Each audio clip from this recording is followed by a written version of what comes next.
As the holiday season approaches, so do the biggest games of the year, from Stalker 2 to the long-awaited Dragon Quest III remake. Mario & Luigi is finally back and, hopefully, please, better than ever? And the creator of Siren has a brand new game on the way. Planet Coaster 2 will melt your computer before you even have a chance to buy the expected 3 kajillion DLC packs they plan on selling. Fantasian leaves its iPhone prison, and now PC gamers can find out just how brutally difficult a JRPG boss can be. And at long last, the world will finally see the glory of Hattress. Joking aside, the month could have been even bigger up until Path of Exile 2 got a 3-week delay. But that's okay, because it carves out more space for the many, many high-quality indie titles coming out this month, as they do every month, because there are seemingly more developers than consumers at this point, and it's dizzying to keep track of the endless onslaught of roguelites, adventures, platformers, horror, life sims, and creature collectors. So let me help with this list of awesome indie games all coming out in the month of November. One of the games I'm most excited for is Rise of the Golden Idol, a deduction game whose first entry paved the way for a sea of imitators. And what's not to love about that? Giving you all of the puzzle pieces and then allowing you to put it together yourself is the quintessential investigative experience, and it's going to be interesting how the chaos and murder of the first game transposes to recent American history. While the first game had crunchy, grotesque pixel art, the second game is more of a high-definition equivalent of that same style. And I'm not gonna lie, I will miss the pixels, because they reminded me of some of the weirder MS-DOS games of the 90s. But with Netflix publishing this time, I guess a glow-up was inevitable. As long as the mysteries themselves are still captivating and weird, I know it's going to be a great time. It's far from the only detective game this month, however. There's also Mind Cop, a game I talked about at length in my recent Next Fest video. You've got a limited time to investigate a small-town murder, but you have the ability to see into people's minds and discover their secrets. If it doesn't lean too hard into the comedy, it could be pretty interesting. But if you prefer the comedy, there's the new Chicken Police game, Into the Hive, which not only takes the birds in blue to a new borough of the city, but it allows you to display the game in full, blasphemous color. Disturbing.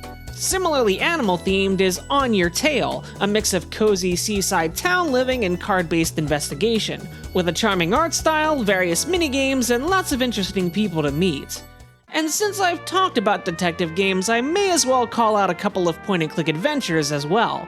Death of the Reprobate's art style may seem familiar, and I don't just mean because it's using classical paintings a la Wondermark. It's the third game in a trilogy of point-and-click adventures set in the world of paintings, following Four Last Things and the Procession to Calvary. If you've ever wanted a Monty Python game that doesn't suck, this is probably the closest you'll get to that kind of experience. Mind-Lock the Apartment traps a stuck-in-a-rut 9-to-5 worker in his own home as it changes and shifts to match his neuroses. It's not the most original kind of point-and-click comedy, but I think it could go some neat places.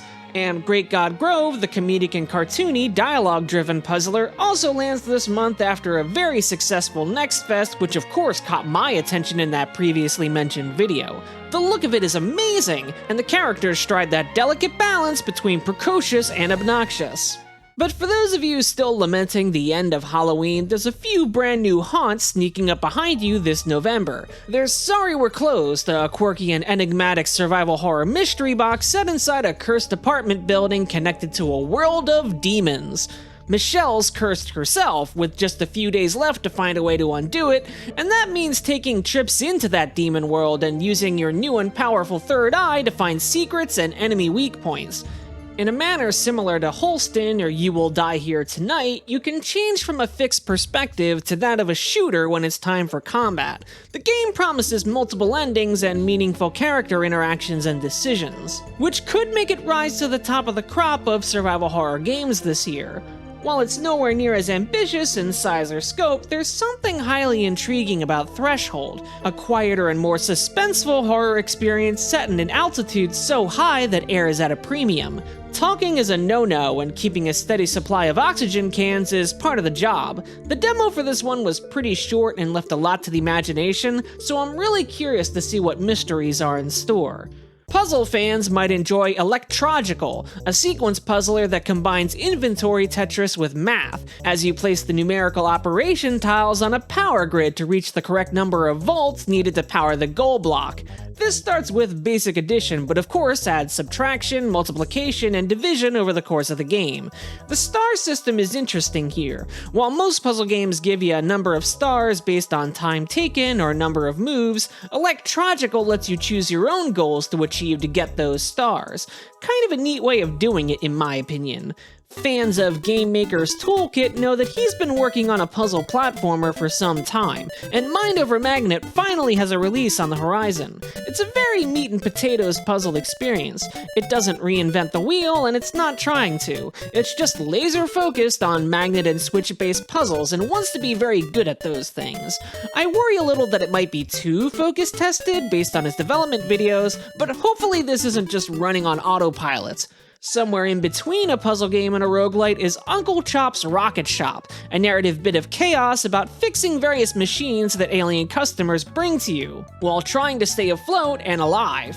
It should appeal to people who enjoy games like Assemble with Care. It's got a lot of those tactile individual parts to manipulate. For a more casual take, there's Trash Goblin, a fantasy spin where you get trinkets and artifacts and fix them up to sell at a profit. You'll be chipping away at the crust around it, then cleaning and polishing them and combining trinkets together to make one-of-a-kind items that buyers are highly interested in. There's no time limit or threat of firing or death here, making it a more relaxing experience. More firmly in the roguelike category is Metal Slug Tactics, the long-awaited spin-off to the beloved Neo Geo franchise that transplants the run-and-gun gameplay and luscious pixel animation to an isometric strategy setting.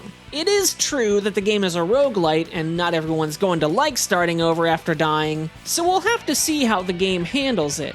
If it's a complete restart from scratch, that's going to be a hard sell with how lengthy tactical campaigns are. One thing I will mention is that all of the maps are handcrafted, so that's at least a point in its favor. Now there's even more games coming out in November that either slipped under my radar or I just haven't had the time to investigate, but I can't let them go without a mention either. Whether it's the VR spin-off of the Metro franchise or that Teenage Mutant Ninja Turtles roguelite, even the higher budget stuff can slip under the radar, so just imagine how bad it is for indies. So here are some more shoutouts. Two Falls contrasts the lives of two people from very different worlds in the 17th century, as they investigate the terrors of man in the Canadian countryside. Void Souls takes the Souls-like genre in a top-down abstract direction, reducing the language and systems of the genre into their most efficient form. Lumen Knight could be a decent investigation game if it can improve on its iffy localization from the Next Fest demo. And lastly, Beastie Ball is a creature collector game crossed with volleyball by the developer of Chicory and Wandersong. Honestly, it's a big enough game that I probably should give it more coverage, but I last played the demo over a year ago, so I don't think I'd be able to do it justice. Is there anything you're interested in this month? What's your favorite Thanksgiving table item? Mine's stuffing, naturally. Let me know in the comments. And as always, like and subscribe if you enjoyed this video. And stay tuned for even more game reviews and recommendations. I'll be looking at the often overlooked paranormal GameCube shooter Geist and the dreamlike adventure game Phoenix Springs. I'll be posting videos every single Tuesday and certain Thursdays or Fridays from now until Christmas week, culminating in a massive Game of the Year video that'll land on New Year's Eve. So hit the bell if you want to be notified whenever these videos come out, or join the Patreon where you'll be able to see them early. Until next time, you'll find me in another castle.